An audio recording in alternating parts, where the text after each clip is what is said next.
those of you mostly with Ball State University become familiar with the work of and the colleagues understand some of the best kept secrets in the state of Indiana, and that is the good work that's happening in a variety of forward. To get started, though, I think I'll ask Tom Miller to begin by introducing himself, and then let's go around the room and introduce yourself. Voicemail technology that was a new technology at the time. He co-founded his first company, Boston Technologies, in 1986, and after the Gazelle Venture Fund and Grow Indiana Media Ventures. As you'd expect, he serves on a variety of boards. Having us here, actually, we brought the whole team up. There we go. We're going to make a little presentation here. I'm going to go pretty quickly because I figured with this group we would be pretty interactive.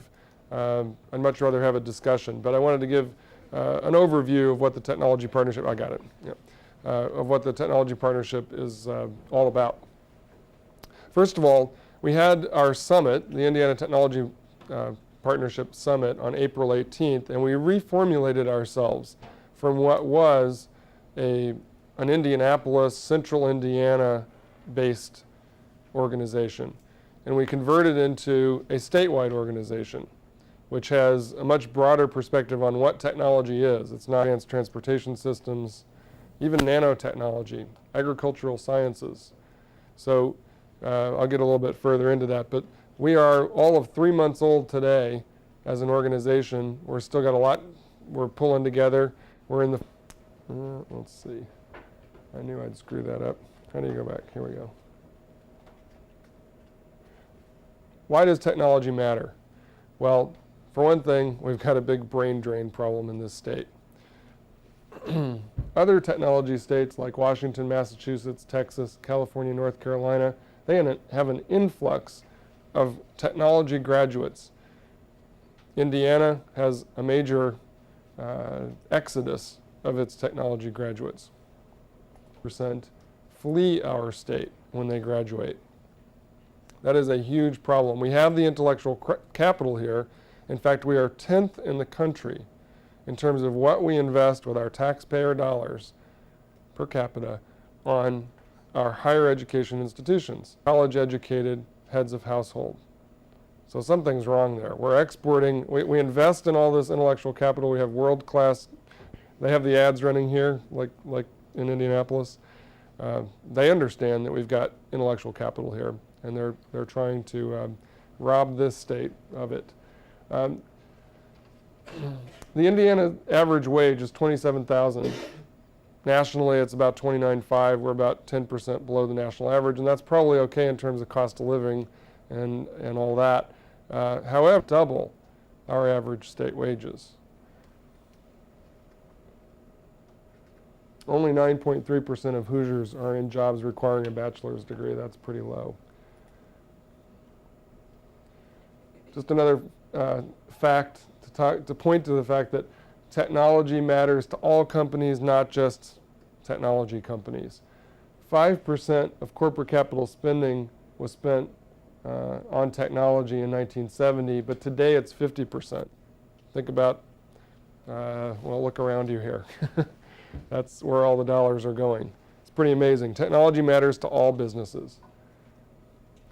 In the summit, I announced this statistic, and it's pretty compelling reason for why we ought to shift gears here and get into overdrive. We added up the market value of all the companies on the New York Stock Exchange and NASDAQ, just totaled up the market cap. And then we totaled up only technology companies. And it turns out that 30% of the value in our companies in the United States is in technology companies. Okay, so then we ran the same calculation for Indiana. 1%. Only a sliver of our value is in technology-based companies. If we want to participate in that new economy, we got to change the equation in some pretty dramatic ways, and we got to do it pretty quickly, or we're going to get left behind. And maybe it doesn't matter today. You know, our unemployment rates and all that are looking good. Our wages are not, tremendously different than the rest of the country, but in a decade, we will be left behind if we do not change the trajectory. And the only way that's going to happen is if we work on a statewide basis, arm in arm, to get that going. Well, it's a problem, but it's because of the perceptions, not that we don't have the opportunities. We need to create those opportunities, and we need to market those opportunities effectively. Off what I'm going to talk about here, or what you guys are already working on, you're not going to be as successful unless you do it in cooperation with other communities around the state. Indianapolis can't be successful by themselves. Bloomington, it is a collaborative effort. It's a coalition so that we can act as agents for change through these coalitions.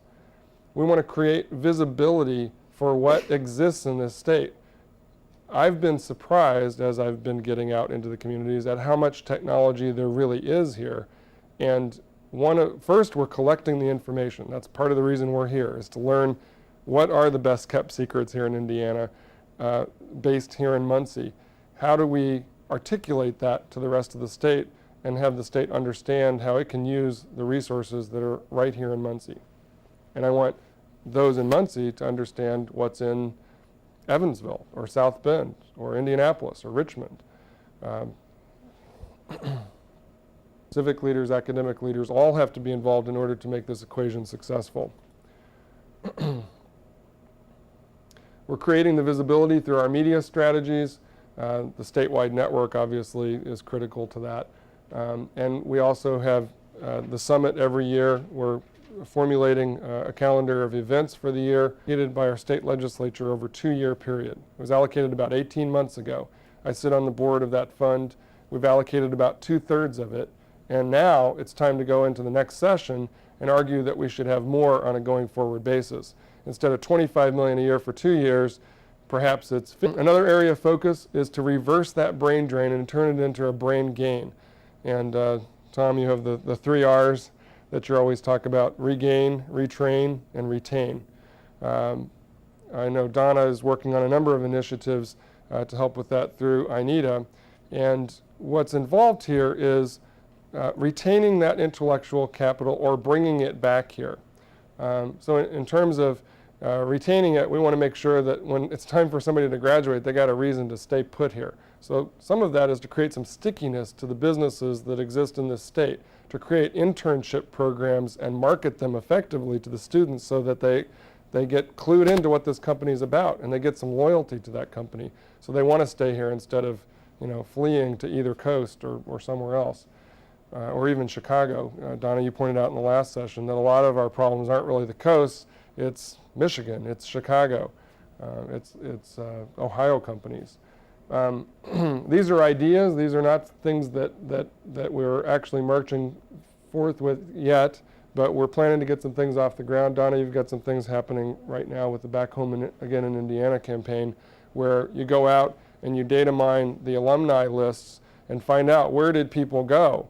The graduates from 5, 10, 15 years ago that now have some kids and they want to, bring them up where, in fact, I'm an example of that. I went out to Boston for 12 years, had 3 boys, and I wanted my boys to be raised in Indiana, not Massachusetts.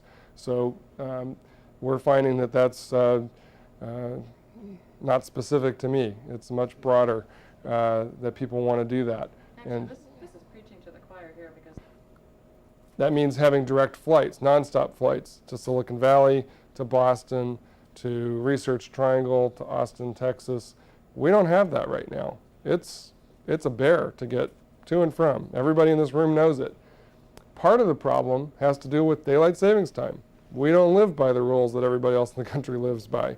And in addition to mucking up our calendars and making us miss meetings and phone calls twice a year, in addition to that, the passenger airlines just aren't going to deal with it. They will not hub, and I'm not sure we even want to hub, but they won't do it. We don't even have the opportunity to say we wouldn't want it, because, but because we have a screwed up time zone. I suppose we could screw it up just a little worse by going on the half hour or something, but but it's come up in our legislature over and over, and we have not been able to get it passed. And now is the time to get it passed, or we will not be able to participate in this new economy. Why does it matter? Well, in addition to airlines not putting their flights in place, it really does put us, we march to the beat of a different drummer. And that doesn't give comfort to those venture capitalists in Silicon Valley, or bankers in Boston, or even just employees who are trying to get here. Well, it goes back to the airline connectivity problem. If you can't get a nonstop flight, you're not just taking a day off, you're taking 2.5 days off in order to make the trip here. So that's a critical problem for us to get fixed. Austin did it in what they call the nerd bird flights, where the CEOs of a number of companies in Austin went after American Airlines and lobbied hard for them to put in place direct flights to Silicon Valley. And as you all know, at this point, it's been a very successful equation where everybody wins. American Airlines wins, the Austin business community wins, and Silicon Valley even wins. That's how we have the latest information. No, I think they're still trying to look for ways to help and support. All I'll say about, you might say a little prayer for Scott and I tomorrow when we're meeting in the middle of the afternoon. I won't say any more than that because we're having a meeting that probably shouldn't talk about any further. So there are multiple approaches underway, no winners yet to announce. Very good, thank you. Each term, and then there'll be a capstone experience where they'll take on a big project with a team. Mhm. That could be on campus or off campus with corporate partners. And should prepare people for some good Mhm. technical roles. That starts this fall. How many Having a lab students? being renovated for that right now. How many students are projected? We'd like to have 50 by the end of this year. We're really where the advertising really couldn't take place last year during recruiting. It was about a year ago that our admission computer technology in their school of technology is Mhm. probably a little bit more Closer to what this closer is. to that. Mm-hmm. Great. Wish Wayne's age could have been here. Wayne's in London though, and that connection and get the student more immersed in that technology. Mhm. I've got just a brief handout that you can Mhm. take with you that kind of gives you a summary of what the lab's about, what we're going to be doing this fall. You're looking for the mentors? You're looking for Yes, participants in we're that? looking at alumni now. We have some alumni that have offered to help people that we know, but we're looking to expand beyond that. Thanks. Perhaps even software companies, hardware companies, whatever, looking at technical and those kinds of things. So I think that will be an important aspect as we evolve with the lab and make it more functional for the students. So, Mm-hmm. and as freshmen, the students are going down there and hanging out with this guy and doing this kind of this caliber of work. So we have a partnership in that regard with CNN, and particularly the CNN.com. So when you go to the CNN.com website, Mm-hmm. you will see a number of stories that our students produce digitally that we're like an affiliate station with CNN, and Mhm. they're running there at the CNN.com website. Which kind of Mhm. Talk about the documentary. A little bit of your time. For those of you who haven't met, my name is Tracy Cross, and I'm the director of Indiana Academy. And what I'd like to do is introduce a special person to you here who's here visiting our campus. His name is Scott Jones, and I want to give you a little bit of background on him. He was a graduate of North Central High School in Indianapolis and received a degree in computer science from Indiana University. He went on to work at MIT in artificial intelligence. He is holding some of the important patents on voicemail, which needless to say, as you can imagine, is very important to where we are with technology these days. Let me turn the floor over to Scott. Great, thanks, Tracy. How much time do we have here? One half hour. Half hour? Okay, great. Well, thanks for having me here today. I have a question. What are you doing? What's this lab for? We tore apart computers and we rebuilt them. Okay, and do they work when you're done? Oh, they will. And so is this static protected carpet or something? Yeah, we don't have to worry about anything happening to the boards or anything else. Wearing static straps or anything? The carpet's okay underneath. This whole room is. Okay, well, I was going to bring my zapper. I had my president of Eschent brought me he knows I like toys, so he brought, and you push this little button and it'll zap anything that's flying around. It's great for cookouts. Anyway, I'm here today to talk to you about the technology partnership. I chair the Indiana Technology Partnership, and we have some of the staff members here from the partnership. It's a statewide organization that's involved in figuring out how to get Indiana moved down the road to having lots of technology companies. I heard a statistic the other day about Silicon Valley, Palo Alto in particular, which is about the size of Carmel on the north side of Indianapolis, that 60 millionaires a day are created in Silicon Valley. 60 a day in a relatively small town. The technology economy is something that Indiana is really not participating in right now. It's happening in California, it's happening in Massachusetts. You guys are involved in it. Are you going to stay here? Maybe, but only if there's opportunities. Right now I saw somebody shake their head, no, they're not going to stay here. Well, the point is, we're trying to do some things in this state that get us down the road, because we actually are positioned to be one of the technology meccas in this country. There's several regions that are popping up. In addition, it can be done, but we have to decide we want to get it done. Seattle was in the same position until Microsoft came around, and now there's lots of spin-offs coming out of Seattle. For example, Real Networks, which has what's called the Internet 2, which is the really high bandwidth internet that's coming next. It's where you have the video applications, that run over the internet in real time. We're uniquely positioned to participate in e-commerce distribution. When you talk about ordering products over the internet, where are they going to get mailed from? You save a lot of dollars. Well, that means companies like Dell and other e-commerce distribution companies could center their operations in Indiana. And as we move into the new age where people buy products over the internet and they spin around on your computer screen, and we'll have holograms and all that stuff. You guys have to invent that. But it's coming, and a combination of us being so centrally located and having the fiber crossroads of America running through this state gives us unique advantages to be that next Silicon Valley. In 3.5 months, I raised $60 million to invest in technology companies largely in Indiana, because the opportunities are starting to happen right here. You guys are likely to be entrepreneurs. Some of you will start companies, and you'll be one of those .com millionaires. We had what was called a list machine, which ran an expert system that allowed it to think a little bit more like a human. It was still pretty stupid, but they were interesting to play with. And I played around with a whole bunch of different technologies, including to do with a distributed way of handling the voicemail processing. So we could handle entire metropolitan areas like New York City or Los Angeles. And I was 26 years old, put this thing together. Unfortunately, we didn't have a customer because none of the bell companies could be in the business.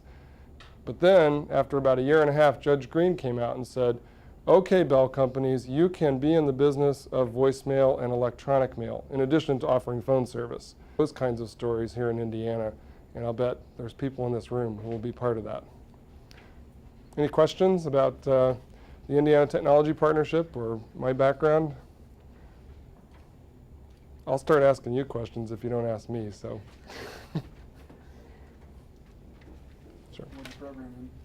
Pardon? What'd you program in? Back then we programmed in C. And then as the system evolved, C++ when it became more usable. And some of the, 386 initially, then 486 Pentium. I hate to interrupt, but we're on such a short time. Yeah. I want the red and blue ones. We've got some of those back there. What's that do? Oh, that's the polarization. Yeah.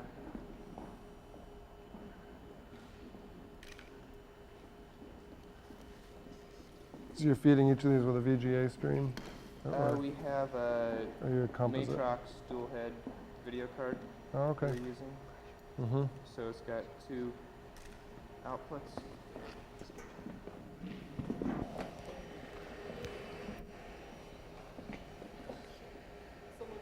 Oh, on these? Are these like separated 90 degrees, or how does it work? Yeah, they have to be perpendicular to each other. Okay. So so you're aligned there. Oh, okay. and then just a lane. Oh, I get it.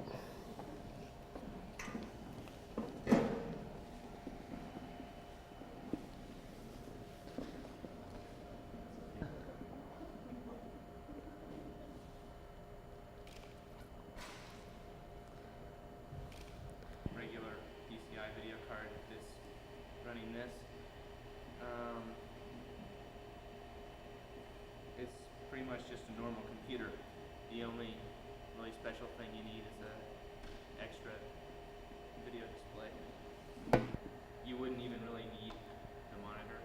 I just have it for all my settings because it's not depth distortion or size distortion.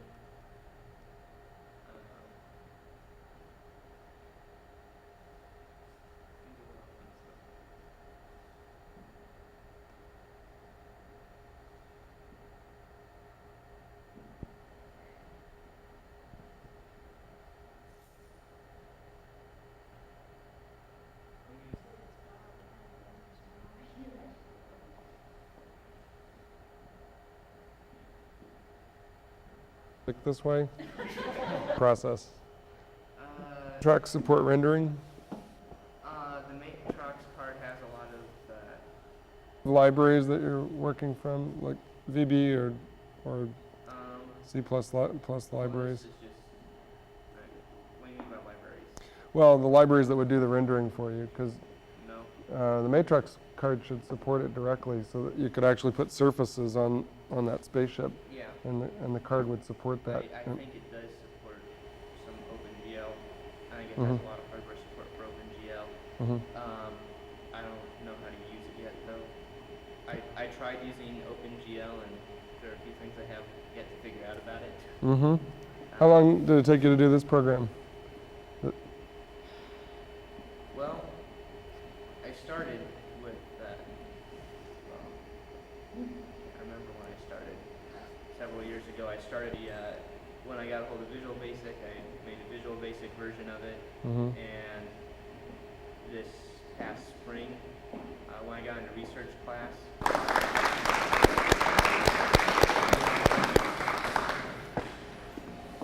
I think I got mine asked. I want to know what the monsters are. I'm Scott, by the way. What's your name again? Charles Lehman. Charles.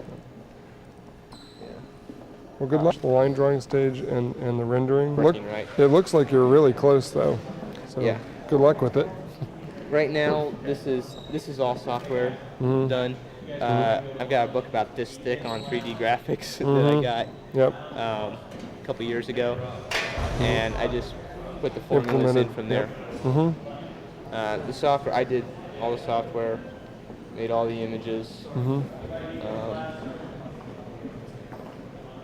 For C++, I usually don't use any. I usually don't even use any header files. Your calculations are done in VB. You're throwing those all to a Well, DLL? Or? all this is done. I think this is all done in Visual Basic.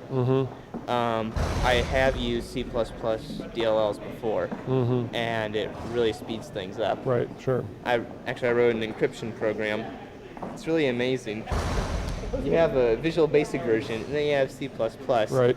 Yep. Same code. I made two very small optimizations, but other than that, same exact code. It encrypts in blocks, and it'll tell you how many blocks it has. Visual Basic will be like 1, 2, 3, 4. Right. C++ is like 100. Right. Well, and the fact is, amazing. on those optimizations, you can do them in C++, whereas in VB, often you can't. Visual Basic, well, the optimization was just in how many times it processed stuff. Visual Basic just, when you compile it, it throws in bounds checking for arrays, it throws in error checking for overflows and all that. It throws in all kinds of stuff that doesn't need to be there if you program it right. Right. Well, this is great. Keep it up. Thanks for the demonstration. Good to meet you. have a minute with you here. Are we going to go outside, or you want to do it in here? We'll just do it here. We'll do it, you sure? Yeah, well. And just look right at the camera. Just talk to you. Talk to me? Normally. Go ahead, we're rolling. Okay. First question, you just saw a pretty cool 3D project. 25 years ago, what would you have thought about that? 25 years ago? Yeah. Well, today I think it's terrific. I mean, this guy in high school is creating that kind of a graphics application. He's the guy in 2 years that's going to be doing the things you're going to see in the movie theater with the monsters jumping out of the screen. This is really exciting that somebody at a high school is able to develop those sorts of applications. It's very sophisticated. And what do you think about a student like that being in today's workforce in just a few years? Well, I think he's going to have a high-paying job straight out of high school if he wants it, but more likely he'll go to college and then get the even higher-paying jobs later. And what do programs like this say about the state of Indiana and technology? This is very exciting. To have a school like this in Indiana is a big step in the right direction. There are other schools that are starting to participate in technology. Cisco and Microsoft both have their academies. In fact, Indiana, I heard the other day that Cisco's academies are all over the country, but Indiana has the most per capita of any state in the union. So Indiana is definitely taking the right steps. By the way, in the Cisco academies, it's a 2-year program, and a high school student can graduate making $40,000 to $60,000 straight out of high school. So that's very exciting. And this guy who gave the demonstration can certainly command higher salaries when he gets done here. Out of an average of 100 students you see, how many would have his talents? In this high school or any high school? Well, with programs like the Cisco Academy, I think it helps. It's a different skill set. This is more graphics oriented. The Cisco Academies are oriented more toward the networking technologies. But certainly there are many bright people in the high schools if we just give them the tools and the opportunities to learn this stuff. I couldn't quote statistics on how many, but the gentleman that we just saw the presentation from is certainly a special student. Now, tell me a little bit about what you thought about the Ball State presentation earlier today. Did it put you in a good frame of mind about the future of Indiana technology? Absolutely. There are so many resources here at Ball State that I think are better known outside the state than they are in Indiana. We need to get much better at leveraging those resources that are right here. So I hope to be part of that process with the Indiana Technology Partnership. You know, a lot of times we talk about technology, high technology, and people think, oh, that's just for a certain select group. What does high tech mean for the average person on the street, the average Joe? Technology affects every company. In 1970, about 5% of corporate capital spending went toward technology. Today, 50% of corporate capital spending goes for technology. So technology affects every company. Every company has desktop computers everywhere. They have an IT center. So we need to be paying attention to that. In terms of businesses moving into the internet age, the e-commerce age, certainly it's a new way of doing business, and those who don't play are probably going to be left behind in practically every industry. You see some people, like these students here, very excited about technology. But what about your average person who's 30, 40, 50 years old? Can they get into technology? Absolutely, and I think Ball State provides some of those opportunities. And there are many community colleges around the state that provide the opportunities to retrain and to become very proficient in these technologies. There's no reason that someone who's 30, 40, 50 years old can't go back and learn a few new things. Certainly the students that are starting in first grade with a computer on their desk have an advantage, but there's no reason that you can't start when you're 40 or 50 years old either. By 2005, you said you wanted Indiana to be one of the best and top high-tech states in the country. What's that going to take? It's going to take a lot. It's going to take getting moved down the road, and we're starting to make progress, but we need to have capital here so that companies of all sizes, small and large, have access to the cash that's required to grow businesses. So that means venture capital, mezzanine financing. It means being able to get loans from banks like Silicon Valley Bank. It means being able to retain our intellectual capital. We don't want to export our intellectual capital from Ball State, from IU, from Purdue. We don't want to send all of that out of state and subsidize other states' economies. And we also want to get more connected with technology centers from around the country. We want to have direct flights, nonstop flights to Silicon Valley, to Boston, Research Triangle, and Austin. It's critically important if you're going to participate in this new economy that you be connected with other technology centers. What was the best thing to describe Indiana? I've heard Silicon Prairie, Silicon this. What would you like to call it? I don't really have a term. I like Silicon Prairie, but I'm not sure we even have to go that direction. I think there'll be some, depending on where our centers of excellence end up being, could be advanced transportation, not necessarily information technology or biomedical devices, could be nanotechnology. So I think we should play a wait and see approach and see what pops up as being the most valuable assets that we have in technology in the state. Tim, any other questions? We're good. Thank you very much, sir. I appreciate your time.